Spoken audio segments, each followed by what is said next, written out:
أغرب 7 نكهات آيس كريم في العالم. أولا، آيس كريم السمك.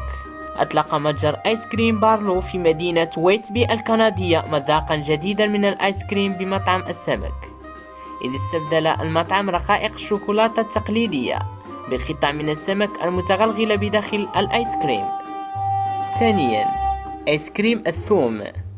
أضاف المطعم ذاته نكهة أخرى غريبة ليست معهودة من قبل، إذ يتحول المذاق الحلو للآيس كريم المفضل لدى الجميع إلى طعم الثوم الحاد ورائحته القوية النفاذة.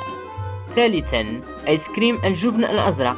افتتح المتجر ذاته الشهر الماضي أول فروعه في لندن، وفاجأ الزبائن بإدراجه صنفا غريبا من الآيس كريم بنكهة الجبن الأزرق ضمن القائمة.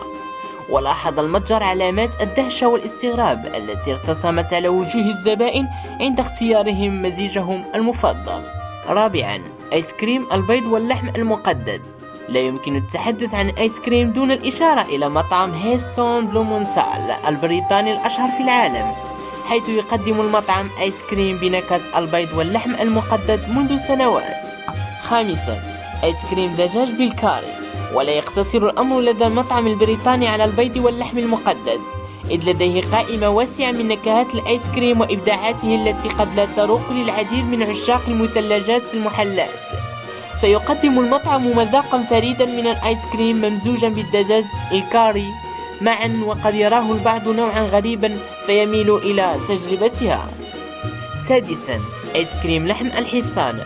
وإذا سافرنا إلى اليابان حيث الاختلاف دائما في كل شيء، نجد مطعم نانغا تاون بمنطقة إيكيهبوكورو التجارية الترفيهية بطوكيو يفخر بنكهاته الغريبة من الآيس كريم، فلديه خليط من الآيس كريم ولسان البقر، وهناك مذاق بطعم الأخطبوط وآخر بمذاق لحم الحصان الني. سابعا، آيس كريم بطعم خل البلسميك.